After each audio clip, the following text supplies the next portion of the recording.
guys, welcome back to our educational content. Your win is our goal.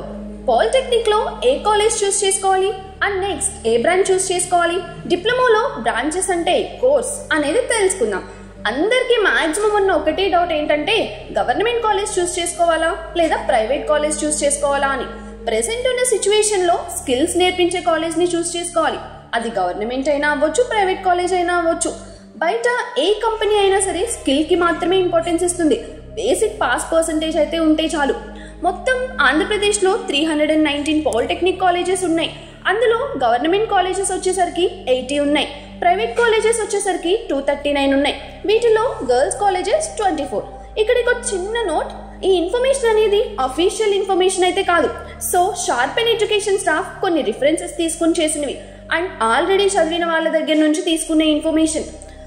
మీరు అనుకోవచ్చు private colleges అయితే fee కట్టాలి కదా, గవర్నమెంట్ అయితే ఫ్రీ కదా అని. But present full fee reimbursement schemes అయితే ఉన్నాయి, ఇకపై ఫ్యూచర్లో కూడా కంటిన్యూ అవుతాయి. If in case full fee reimbursement లేకపోయినా కొంచెం కట్టాల్సి వస్తుంది. సో ఫీ దగ్గర కూడా అంత కాంప్రమైజ్ అవ్వాల్సిన అవసరం అయితే లేదు. దెన్ నెక్స్ట్ ఏ బ్రాంచ్ చూస్ చేసుకోవాలి? పేరెంట్స్ ఫోర్స్ వల్లనో లేదో ఎవరో చెప్పారనో చూస్ చేసుకోవడం అయితే చాలా తప్పు. పేరెంట్స్ సజెస్ట్ చేయాలి అంతే, వాటి బట్టి స్టూడెంట్స్ని డిసైడ్ చేసుకునేలా చేయాలి. మాక్సిమం అందరూ ఐటీ ఫీల్డ్స్ వైపు వెళ్ళిపోతున్నారు, మనం కూడా అదే ఫీల్డ్కి వెళ్దామని అనుకుంటారు. బట్ అది తప్పు. ఫస్ట్ మనం చేయాల్సింది ఏంటంటే స్టూడెంట్స్కి బ్రాంచెస్ అదే కోర్సెస్ గురించి ఒక అవగాహన కల్పించాలి. స్టూడెంట్స్ ఫైనల్ గోల్ ఏంటి అనేది తెలుసుకుని వాటి వైపు చూస్ చేసుకునేలా చూడాలి.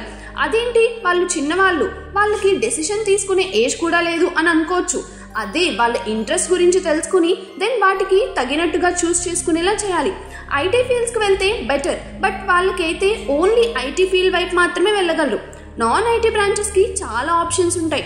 అంటే కోర్ వైపు చూస్ చేసుకోవచ్చు అండ్ ఐటీ వైపు చూస్ చేసుకోవచ్చు.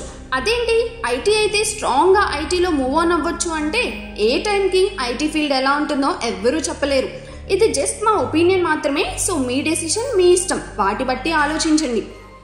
ప్రెసెంట్ ఐటీ ఎంప్లాయీస్లో చాలా మంది నాన్ ఐటీ స్టూడెంట్స్ కూడా ప్లేస్ అవుతున్నారు అండ్ ఐటీని రూల్ కూడా చేస్తున్నారు. For example EEE, ECE, mechanical ఇలా డిఫరెంట్ బ్రాంచెస్ వాళ్ళు ఐటీ ఫీల్డ్లో రాజ్యం వెళ్తున్నారనే చెప్పొచ్చు.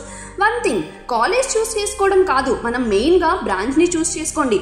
అందరూ నాకు ఆ కాలేజ్ అయితే చాలు, ఏ బ్రాంచ్ వచ్చినా పర్లేదు అని అనుకుంటారు. బట్ అది కాదు, మనకి కావాల్సింది మెయిన్ ఏంటి అంటే branch, then next college.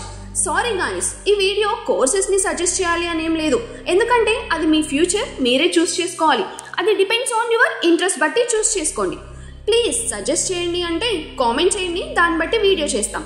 Next వచ్చేసి టాప్ 10 కాలేజెస్ గురించి వీడియో చేస్తున్నాం అండ్ అలానే ఏ ర్యాంక్కి ఏ కాలేజ్ రావచ్చు అండ్ దానిపై కూడా వీడియో రాబోతుంది.